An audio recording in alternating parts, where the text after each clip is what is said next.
Por milhares de anos, a história do povo judeu tem carregado um refrão assombroso, sendo repetido várias e várias vezes. Você não pertence aqui. Na Inglaterra, em 1290, o rei Eduardo I ordenou que todos os judeus deixassem o país. Famílias empacotaram seus pertences em carroças, segurando as chaves de casas que nunca mais veriam.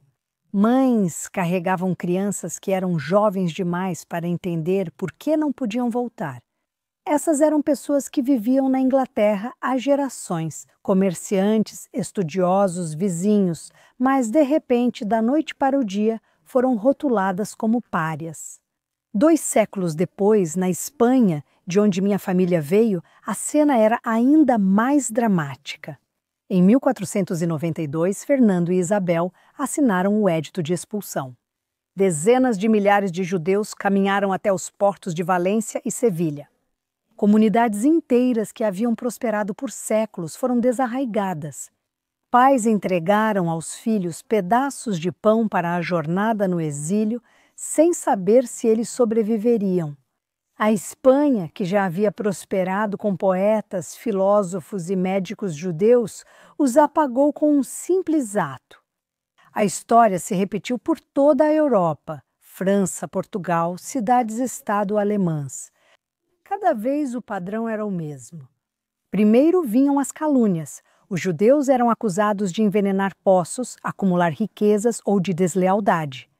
Depois vinham as restrições, proibição de possuir terras, guetos, impostos e, finalmente, a expulsão, a violência, o pogrom. E hoje o ódio não desapareceu, ele simplesmente encontrou um novo alvo. Onde antes era o judeu ao lado, hoje é o Estado judeu. Israel se tornou o judeu entre as nações. Veja os 2 pesos e 2 medidas. Nas Nações Unidas, mais da metade de todas as condenações, todas essas resoluções são direcionadas a Israel. A pequena Israel, democracia com menos de 10 milhões de habitantes. Não o Irã, onde mulheres são presas por mostrarem o cabelo.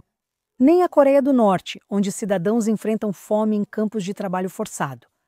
Não é a Síria, onde um regime matou centenas de milhares do próprio povo, não. Israel é destacado seção após seção como se fosse o grande vilão do mundo. Isso não é uma crítica legítima, isso é a mesma obsessão de sempre. A mesma recusa em aceitar o judeu como igual agora é projetada sobre o Estado judeu. Quando Israel se defende do terrorismo, é acusado de crimes de guerra. Quando Israel resgata civis, é acusado de opressão.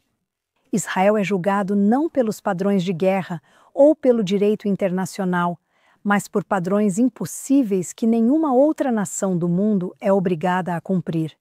E os paralelos com a história são assustadores. Na Europa medieval, os judeus eram acusados de envenenar poços.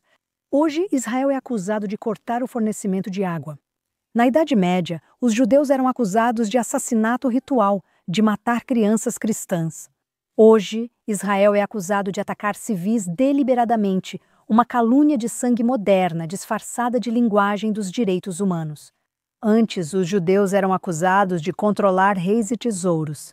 Hoje, Israel é acusado de controlar secretamente a política externa americana por meio de lobbies e conspirações.